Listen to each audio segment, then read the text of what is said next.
राधे राधे महाराज जी। महाराज जी, आप कह रहे हैं कि आप एक साइंटिस्ट के पद पर कार्यरत हैं। पिछले 2 साल से यूट्यूब के माध्यम से आपसे जुड़ा हूं। भक्ति भाव पूजा पाठ पहले से काफी बढ़ गया है महाराज जी, और कोशिश भी करता हूं, किंतु भोग भोगने की इच्छा कम नहीं हो रही। बार बार कोशिश करने के बाद और भजन करो, भजन यही बढ़ाते रहो, यही भोग इच्छा को खत्म कर देगा। गुरु जी, जैसे आप यूट्यूब से सुनना स्टार्ट किया था, तो जो नाम जब स्टार्ट किया तो शायद ऐसा लगता है मुझे, जैसे आपके मुख से मैंने राधा नाम नहीं सुना, तो शायद इसलिए उसका असर इतना नहीं है। हालांकि जैसे नाम जब हर रोज 10,000 से कोशिश करता हूँ ज्यादा हो, लेकिन तो अगर यूट्यूब में सुना है तो हमारे मुख से तो सुना है, पर फिर अभी सुन लो राधा राधा राधा, तो संशय खत्म हो जाए। खूब राधा राधा जपो, काम क्रोध आदि विकार अंदर आए तो इसी भजन के बल से, भगवान से प्रार्थना और भजन बल से उनको शांत किया जाता है। गुरुजी, जैसे कि मैं वैसे हरियाणा से हूँ, मेरी ड्यूटी चेन्नई है, तो जैसे माता पिता दूर हैं तो ऐसा लगता है कि जैसे वो सब छूट जाएंगे।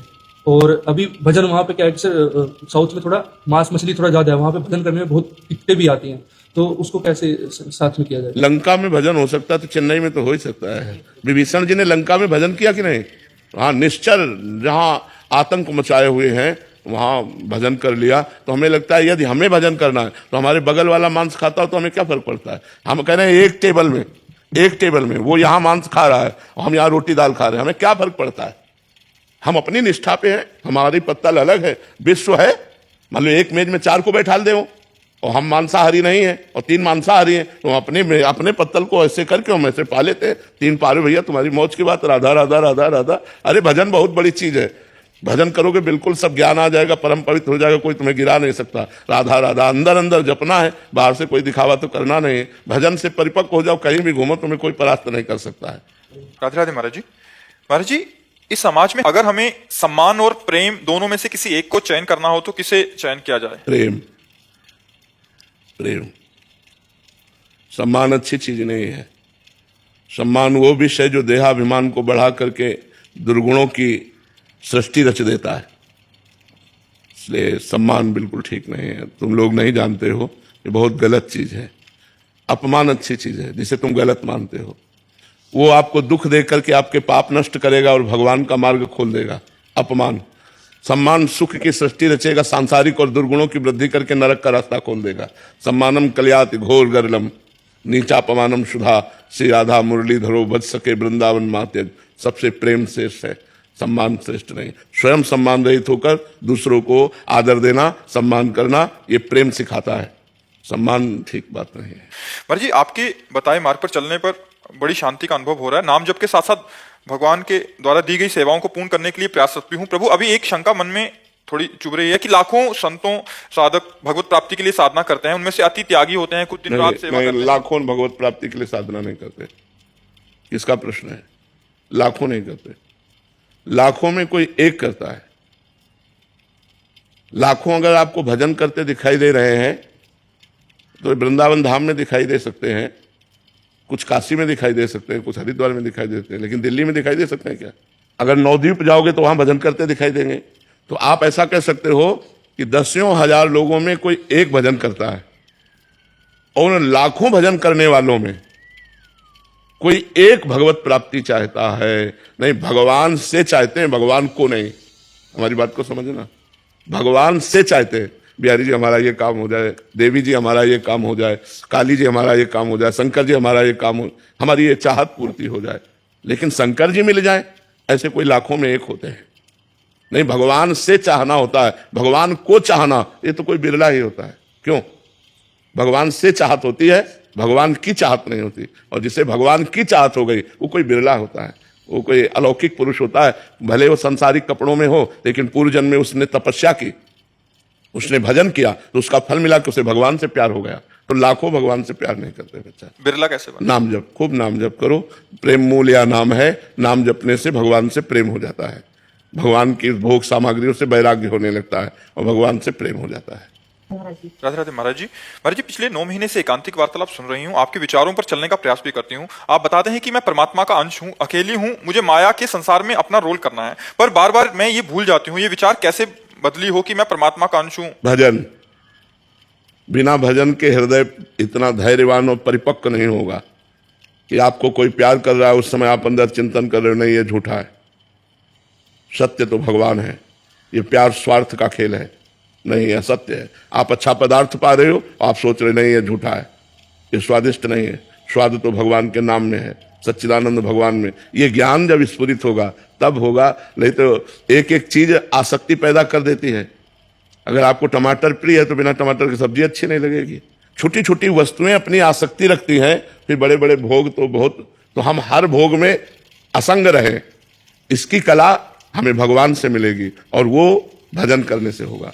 खूब नाम जप करो, खूब भजन करो, तो आपका हृदय परिपक्व होगा। तो ज्ञान से परिपक्व हृदय संसार से विरक्त हो जाता है। विरक्त का मतलब आसक्ति नहीं, लेकिन क्रियाएं वही सब हो रही, लेकिन उसकी आसक्ति कहीं भी नहीं। सच्चा विरक्त यही है जो बर्ताव करते हुए भी आसक्ति रहित रहे। महाराज जी, आपने कुछ दिन पहले कहा था कि केली कुंज के संत जनों को हम मोही ना बनाकर हमारे जैसा बनाएंगे। ये संत जन तो आपके पास हैं, वो आपकी आज्ञा में रहकर आपके जैसा अर्थात केवल श्री जी के से ही मतलब रखते हैं। पर महाराज जी, हम जैसे संसार में रह रहे हैं उस समय महाराज जी अपने आप आज्ञा का पालन करो, आपको हो जाएगा। देखो, इन्होंने अपनी माँ को छोड़ा, पिता को छोड़ा, अपनी नौकरी छोड़ी, अपने सुख साधन छोड़े केवल भगवान के लिए। तो अब इनको जो लाभ मिलेगा, तो इनके जैसा बनने पर ही तो लाभ मिलेगा। अब आप सोचो, हम पत्नी भी मिल जाए, बेटा भी मिल जाए, बेटी भी मिल जाए, संपत्ति का भी भोग करें और परम पद में भी पहुंच जाए, तो मुझे लगता है कि महाराज जी ऐसा कुछ दिन तो भाव आता है कि नहीं, ऐसा संसार से थोड़ा कुछ अलग, सबसे हटके संसार में रहते हुए। पर महाराज जी वो कुछ समय के लिए होता है, फिर वापस चला जाता है, पता नहीं कहाँ। हाँ, नाम जप करो, अभी नाम जप करो, तुम नाम जप करो। नाम जप करते हुए, गृहस्थ में रहते हुए भी भगवत प्राप्ति हो जाती है। नाम जप करो खूब। स्थायी कैसे हो जाए? नाम जप करो, नाम जप से नाम सब कुछ हो जाएगा। नाम जप से हम ऐसे नहीं बोलते, बचपन से भगवान के मार्ग में लगे हैं, हम ऐसे नहीं नाम जप बोल रहे। इनको तो कुछ और समझ में नहीं आता, बस नाम जप करो, नाम जप करो। क्योंकि हम करके देखा है, अष्टांग योग, सांख्य योग, भक्ति योग, कर्म योग, इन सब योगों का जहां तक भगवान ने ज्ञान दिया, उनको करके देखा है। इसके बाद बोल रहे हैं कि राधा राधा जपो। ऐसे थोड़ी बोल रहे हैं कि इनको और कुछ समझ में नहीं आता, बस बोल दिए कि राधा राधा जपो। जपो, जप कर देखो, तभी मंगल होगा, बिना भजन के मंगल नहीं। नाम जप में भी महाराज जी कुछ दिन तो आनंद आता है, कुछ दिन आनंद आए या ना आए, हमें जब करना है, हठ पूर्वक करना है, तो आनंद समुद्र में गिर जाओगे, डूब जाओगे। आनंद की तो बात जाने दो, आनंद समुद्र में डूब जाओगे। सुमिर पवन सुत पावन नामू, अपने बस करी राखे रामू। भगवान को अधीन कर लिया नाम जापक ने, तो नाम जप करते रहो चुपचाप। महाराज जी, मन में मूर्ख कौन सी बिठाए नाम जप करते? नाम की ही, राम जप रहे हो तो राम ही लिखो, राम का ही ध्यान करो, तो वही राम प्रकट हो जाएंगे। पहले नाम का ध्यान करो। महाराज जी, जैसे नाम जप करते हुए एकांतिक वार्तालाप, जैसे आपका एकांतिक वार्तालाप यूट्यूब पे चला के सुनते रहो, ये दूसरा नंबर बात है, पहला नंबर बात नहीं। पहला नंबर बात है जब नाम जप करो तो नाम सुनो, नाम देखो, नाम में ही डूबो। जब ऐसा मन नहीं कर रहा तो एकांतिक चला लो, फिर नाम जप करते रहो। दूसरे नंबर की बात, पहले नंबर में तो नहीं। राधे राधे महाराज जी, दंडवत प्रणाम, हरे कृष्णा। महाराज जी, 10 नाम अपराध से कैसे बचें? हम नहीं चाहते कि नाम अपराध में हम फंसे, बट फिर भी फंस जाते हैं महाराज जी। नहीं, हम नहीं चाहते तो हम कैसे फंसेंगे? हम नहीं चाहते तो कैसे फंसेंगे? पहली बात है कि हमें संतों की निंदा नहीं करनी, तो नहीं करनी। हम क्यों करें? अगर कोई संत निंदा करे तो राधा राधा राधा, बच गए हम पहले अपराध से। हमें वेद शास्त्र पुराणों की निंदा नहीं सुननी, निंदा नहीं करनी, नहीं। हमें भगवान शंकर और हरि में भेद नहीं मानना। वही एक ही परम तत्व है, वही हरि है, वही शंकर है, वही सब है। हमें जो नाम महिमा सुनने को मिली उसमें प्रीति करना है। हमें नाम के बल से पाप नहीं करना है। जो उसमें नामापराध में लिखा है वो तो बिल्कुल सहज है, जो नहीं करना वो नहीं करना है। अगर भूल चूक से हो जाता है तो वही नाम कीर्तन करने से नष्ट हो जाता है। तो हमें जानबूझकर नामापराध नहीं करना। यदि हो जाए तो उसी नाम से उस अपराध का भी नाश हो जाता है। जो नाम जप कर रहे हो उसी नाम का कीर्तन करो, सारे अपराध नष्ट हो जाएंगे। समझ पा रहे हो? महाराज जी, कोई आकर कह देता है, हम नहीं अपना अपमान करना चाहते हैं, लेकिन कोई आकर कह देता है तो कोई बात दिल में जाकर बैठ जाता है। अभी नाम जब सही ढंग से नहीं हुआ, दिल में नाम नहीं बैठा, इसलिए बैठ जाती है। नहीं तो ऐसे हंस के टाल दोगे, आगे बढ़ जाओगे, नाम न छूटे। ये जब प्रीति हो जाएगी तो बड़ी से बड़ी गाली सुन करके भी आप गाली नहीं दोगे। क्यों? हमारा नाम छूट जाएगा। राधा राधा राधा, वो चल दिए। भजन करने वाले को अपना भजन बचाना है, ना कि लड़ झगड़ कर निंदा स्तुति अपमान करके भजन खोना है। वर्तमान का भजन खो दो, पूर्व का किया हुआ भजन ढक जाएगा। यदि अपराध बन गया तो भजन में फिर रुचि नहीं रह जाएगी।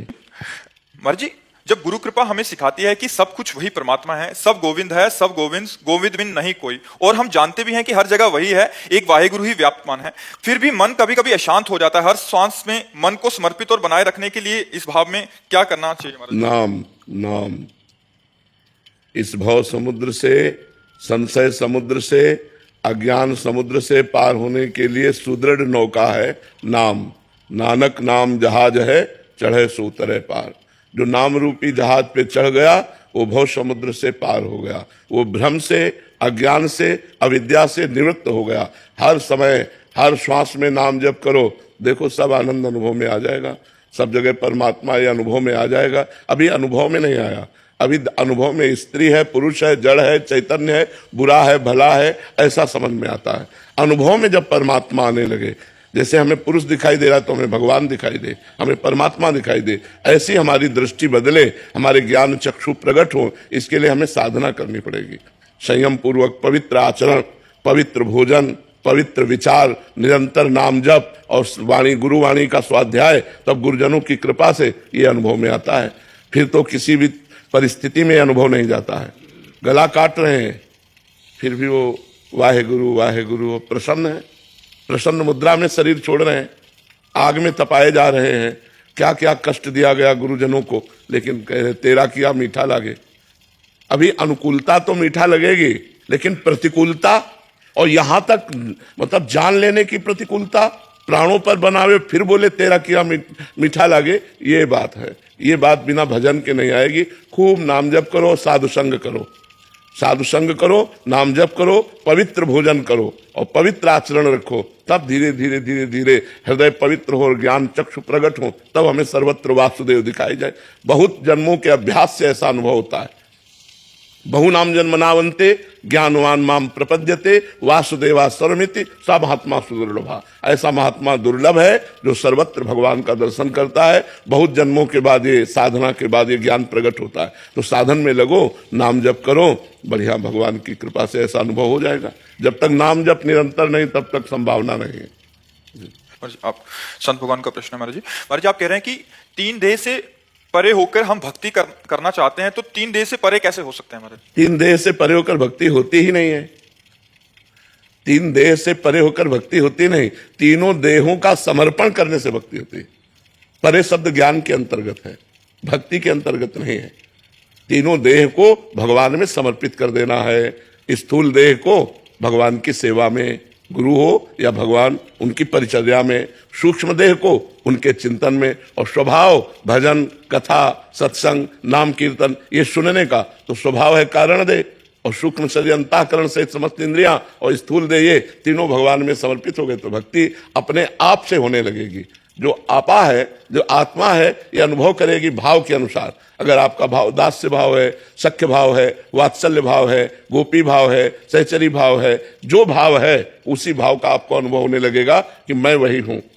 स्थूल देह, सूक्ष्म देह, कारण देह से परे है भाव देह, जो यातना देह और देव देह, इस देहों से भी परे है भाव देह। उस भाव देह की प्राप्ति स्वयं को होती है, और स्वयं से फिर ठाकुर जी की दिव्य परिचर्या होती है। जैसे नारायण का उपासक है तो भगवान वैकुंठ बिहारी के वैकुंठ धाम में भगवत स्वरूप होकर वहां प्रवेश पाता है, तो वही आत्मस्वरूप ही तो भगवत स्वरूप होता है। लेकिन तीनों देहों का त्याग करके चिंतन रहित होकर अपने स्वरूप में स्थित होना, यह ज्ञान का मार्ग है। भक्ति का मार्ग तीनों देहों को सेवा में समर्पित करके अपने को भाव रूप से देखना, ये भक्ति का मार्ग है। समझ पा रहे हैं आप? इसमें कोई तर्क? महाराज जी हमें कैसे पता चले कि हमारी भक्ति आत्मा रूपी है? मतलब जब स्वयं को पुरुष या स्त्री भाव में ना देखा जाए, वनिता पुरुष भाव मिट जाए। जब जैसे हम सो के उठते हैं तो हमें ध्यान नहीं करना पड़ता कि मैं पुरुष हूं कि स्त्री हूं। जब ये भाव मिट जाए और सोते जागते उठते बैठते चलते फिरते जो भाव देह है उसमें स्थिति ऐसी रहे जैसे स्थूल देह में, तब समझ लीजिए कि मैं आत्मस्वरूप में स्थित हो गया हूं। जैसे अभी हर समय ना स्मरण करने पर भी शरीर की स्मृति रहती है, ऐसे ही ना स्मरण करने पर भी स्वयं की स्मृति रहे। ये तो समझाना नहीं पड़ेगा कि मैं स्थूल नहीं, मैं सूक्ष्म नहीं, मैं कारण नहीं, वो स्वाभाविक स्थिति आ जाएगी। पर उसके लिए बहुत भजन चाहिए, संसार का पूरा विस्मरण। संसार का पूरा विस्मरण, जैसे गाढ़ निद्रा में संसार का विस्मरण हो जाता है, ऐसे जागृत अवस्था में संसार का विस्मरण। ये कह रहे हैं अभी भजन में बैठते हैं तो भगवत में वृत्ति होती है, बट जैसे उठते हैं तो जगत में क्रियामान। हाँ, बस वही तो ध्यान रखना है कि जैसे हमारी स्थिति समाधि में वैसी स्थिति व्यवहार में, क्योंकि हर समय समाधि में नहीं रह सकते, हर समय हम एकांत आसन में नहीं बैठ सकते, तो हमें व्यवहार में उतरना पड़ेगा। तो व्यवहार में भी हमारी वही स्थिति होनी चाहिए। इसका मतलब अभी साधना में गाढ़ नशा नहीं आ रहा, नहीं, गाढ़ नशा आएगा तो उसी नशे में युक्त होकर के व्यवहार होगा। आप और तन्मयता धारण कीजिए, तन्मयाहा भगवान में तन्मयाहा, वही गाढ़ नशा। जैसे आप 4 घंटे मंत्र चलाइए तो आधा घंटे आपको चलाना नहीं पड़ेगा। व्यवहार में एकदम फ्री होकर के लग जाइए तो आधा घंटे वो अपने आप चलेगा, क्योंकि 4 घंटे से अभ्यास कर रहे हैं।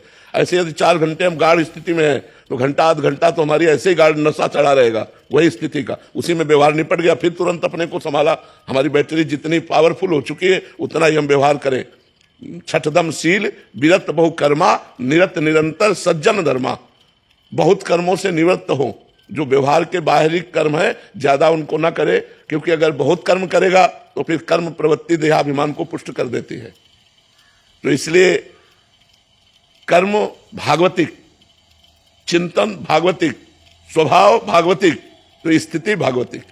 और जब स्थिति आ जाएगी फिर उसको करना नहीं पड़ेगा। स्थिति ऐसे जैसे अभी हमारी स्थिति देहाभिमान में है, देह भाव में है। जितनी देर, कम से कम 1 मिनट अगर हम देह भाव भूलने लगे तो हम बहुत बड़ी स्थिति की तरफ चल रहे हैं। 1 मिनट जागृत में 1 मिनट 60 सेकंड अगर हम शरीर को भूल गए, जैसे निद्रा में भूल गए। निद्रा में स्मृति थोड़ी रहती कि हमारा स्थूल शरीर भी है। जैसे निद्रा में स्थूल शरीर का विस्मरण हो जाता है, ऐसे जागृत अवस्था में 1 मिनट का अगर विस्मरण हो गया तो हम काफी चढ़ाई चढ़ने लगे। पर अभी ऐसा नहीं है। कब होगा ये? खूब भजन करो, भजन से ही होगा। खूब भजन से, भजन करते रहो। अब अपने को स्थिति की चिंता नहीं करनी, भजन की चिंता करनी कि हमारा 1 भी मिनट भजन से खाली ना जाए, बस। फिर आगे परिणाम तो अपने आप आ जाएगा। हमारा भजन न छूटने पावे, हमारा चिंतन न छूटने पावे। अनन्य चेता सततम यो माम स्मृति नित्यसा तस्याहम सुलभा पार्थ नित्य युक्त से योगिना। मैं उसके लिए सुलभ हो जाता हूं। जब भगवान सुलभ हो जाते हैं तो भागवती हर स्थिति सुलभ हो जाती है। तो आप लगो भगवान में खूब नाम। आपने एक प्रवचन में कहा था सर्वेषु साधन वरेषु चिरम निराशा, इसका भाव है कि अगर हम साधन का बल रखेंगे तो स्थूल और सूक्ष्म में अर्जे रहेंगे। साधन का भी बल नहीं रखना। साधन हो रहा है गुरु कृपा से, भगवान की कृपा से, लेकिन हमको इसका बल नहीं रखना। जैसे आज हमारे हाथ काम कर रहे हैं, हम सेवा कर रहे हैं, कल हमारे हाथ काम ना करें, पैरालिसिस हो जाए या टूट जाए, फिर हम तो निराश हो गए कि अब हमारी भगवत प्राप्ति नहीं। मैं हाथ से भगवत प्राप्ति नहीं करनी। हमारी जबान खराब हो जाए, हमारा बोलना बंद हो जाए, हमारी स्मृति चली जाए, ये सब साधन के अंतर्गत है। जो मैं से शरणागत हुआ उसको भगवत प्राप्ति हो जाएगी। मैं में कभी कोई विकार नहीं होता। जो मैं शुद्ध ब्रह्म तत्व है, आत्म तत्व, उसमें कभी विकार नहीं होता, और उसी को भगवान में समर्पित कर दिया। सोहम तवे वास्तिता, तो सर्वेषु साधन वरेषु चिरम निराशा। हम इनसे आशा नहीं रखते कि ऐसी स्थिति होगी। भगवान की कृपा से होगी, पर भगवान की कृपा से जब तक शरीर स्वस्थ है, यावत स्वस्थमिदम कलेवरम यावत च दूरे जरा, तब तक हम साधन पक्ष में लगे हुए हैं। लेकिन परिणाम कृपा से और साधन पक्ष में लगाए हुए हैं। भगवान की कृपा से साधन बन रहा है, जो वो उनकी कृपा से बन रहा है, और हमें भगवत प्राप्ति होगी उनकी कृपा से होगी। तो अहंकार नहीं बीच में आएगा। सर्वेषु साधन वरेषु चिरम निराशा, अहंकार बीच में नहीं। अगर आशा साधन से है तो आप परिक्रमा देते, आपका पैर टूट गया तो आप विचार कीजिए, नाशवान शरीर है, इस पर हम आशा रखें सच्चिदानंद की प्राप्ति के लिए, तो बहुत ही नादानी होगी। क्योंकि ये कभी भी कुछ भी अंग भंग हो सकता है, और हमारी साधना अगर इसी के आश्रित है तो भंग हो जाएगी। फिर हम क्या करेंगे? तो हम स्वयं सोहम तवे वास्तिता। अगर हमारा शरीर ठीक है, वाणी ठीक है, तो हम तनुवांग मनोभिरमलय, शरीर से, मन से, वाणी से हम आपकी आराधना कर रहे हैं, साधना कर रहे हैं, और अगर ये सब गए तो मैं आपका हूं। इससे भगवत प्राप्ति हो जाएगी, आश्रय से, आत्मसमर्पण से। जो 8 भक्ति है ये साधन है, जो 9वीं भक्ति है ये साध्य है। श्रवणम, कीर्तनम, स्मरणम, विष्णुपाद सेवनम, अर्चनम, वंदनम, दास्य, साख्य और आत्मनिवेदनम। ये जो आत्मनिवेदन है ये सर्वेषु साधन वरेषु चिरम निराशा, मैं आपका हूं। इससे अनुभूति होती है। समझ पा रहे हैं आप?